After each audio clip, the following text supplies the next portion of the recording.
election. She is in the lead for Detroit's mayoral race. 9 candidates in total are on the ballot, and so far it is clear Sheffield is the front runner with over 24,000 votes. Thanks for joining us tonight for our special Election Day coverage. My name is Terrell Bailey. Now, City Council President Mary Sheffield is speaking to supporters. Let's go ahead and take that live now. Mary, Mary, Mary, Mary, Mary, Mary, Mary, Mary, Mary.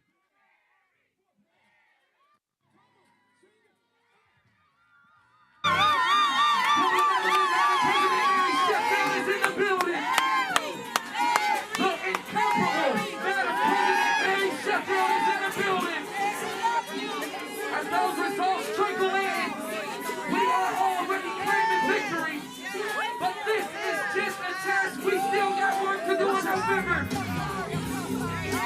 Make some noise for Mary Sheffield.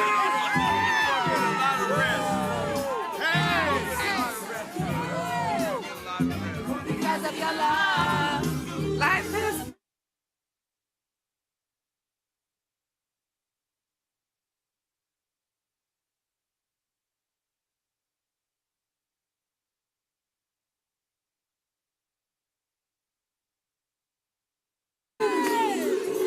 Oh my God, I'm so grateful.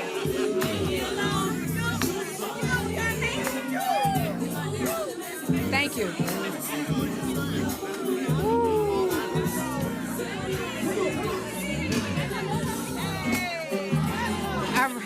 Let's get started.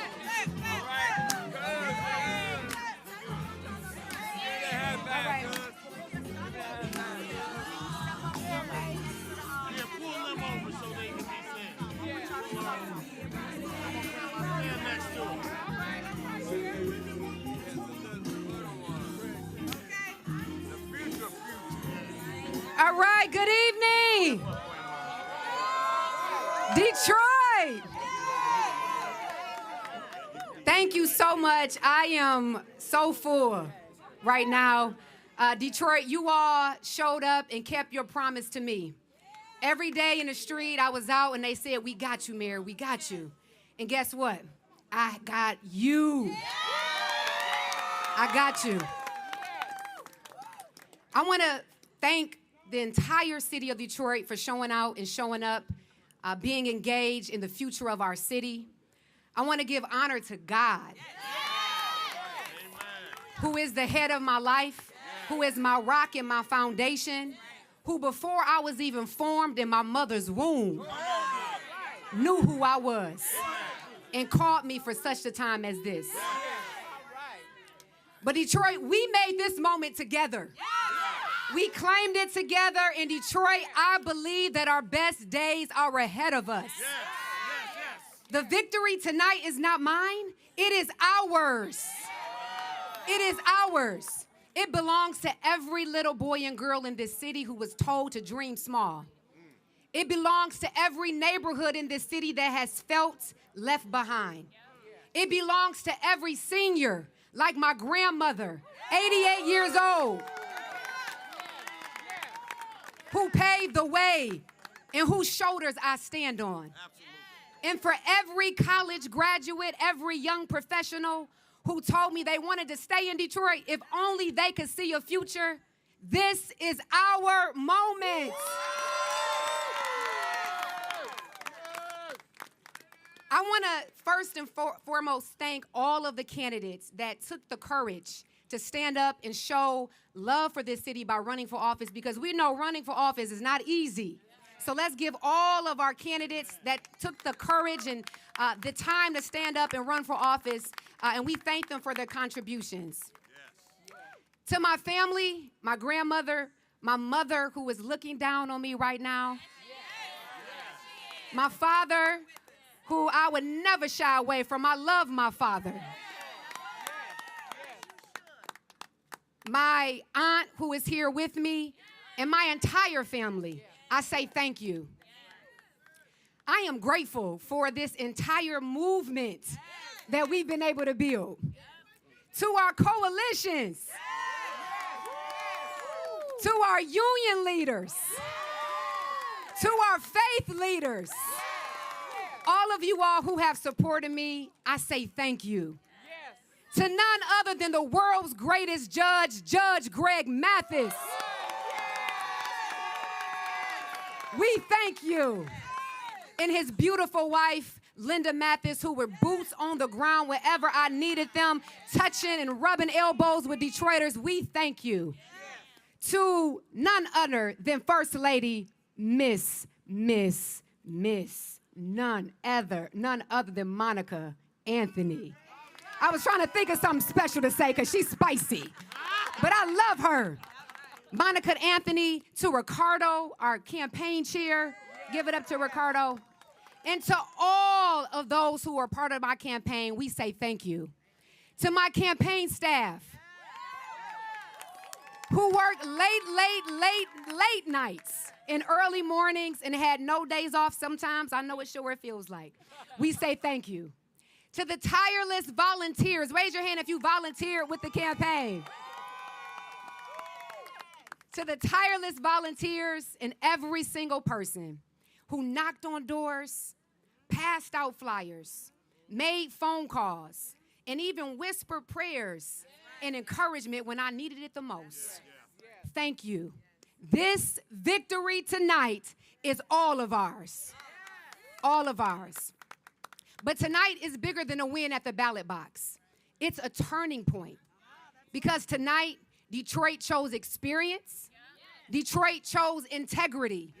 And Detroit chose people-centered leadership. So I say to those who are asking about leadership, about vision, or about experience in their next mayor, I didn't just arrive on the scene. Right? But let me reintroduce myself. Tell them who you are. I am a proud daughter of this city. Born and raised on the west side of Detroit, 7 Mile and Livernois. All right. Daughter of a civil rights minister, a nurse, and an educator who taught me that service is about believing in something greater than yourself. Over 115 years ago, my great-grandparents came to Detroit from Georgia during the Great Migration. They arrived here with very, very little. But like so many in their generation, they looked beyond what was, and they fixed their eyes on what could be. Detroit was a place that they could work hard, have a family, and build a life of dignity and opportunity. And a century later, I stand here before you as a product of their prayers and 4 generations of service to this city and its people.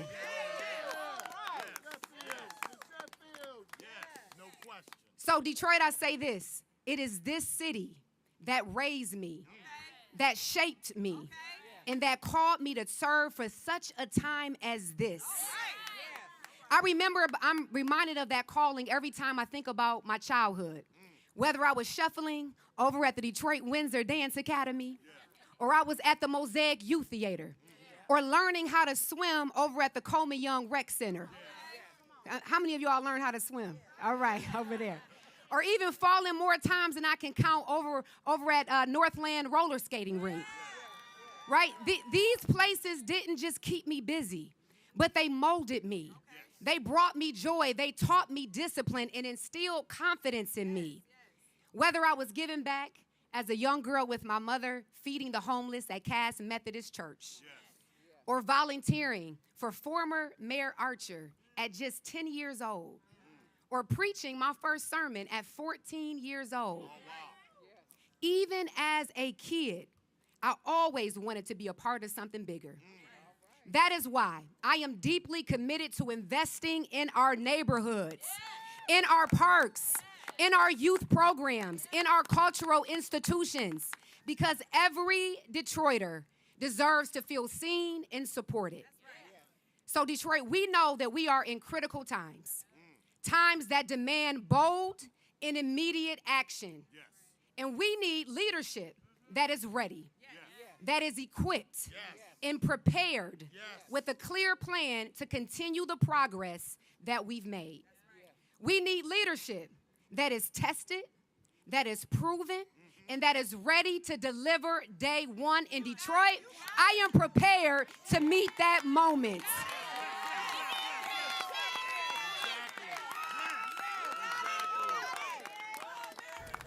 And this is live in downtown Detroit at the Cambria Hotel. You can hear her now. The City Council President, Mary Sheffield, clearly a front runner to become the next mayor for the city of Detroit. She's speaking to a litany of supporters, including Judge Mathis as well. Now, once again, the City Council President, Mary Sheffield, is vying to be the first woman to lead the city of Detroit. Of course, we're going to hear from her more later on tonight on CBS News Detroit at 11 o'clock. But another race that we are following is in Hamtramck. 4 candidates are running to lead that city. The front runner is Adam Al-Harbi. He has just over 53% of the current vote. Now, the current mayor, Amir Ghalib, is not seeking re-election. He was nominated by President Donald Trump to be the U.S. ambassador to Kuwait. Then in Dearborn Heights, that city is also having a mayoral election. We are still waiting for those ballot counts at the hour. On the ballot, though, there are 4 candidates. They are looking to succeed Mayor Bill Bazzi. Now, he was selected by President Donald Trump to be the U.S. ambassador to Tunisia. And there are many other races happening around Metro Detroit, and we are continuing to watch for all of those results all night long. We'll be here live every half hour with an update leading up to CBS News Detroit at 11 o'clock. For now, I'm Terrell Bailey.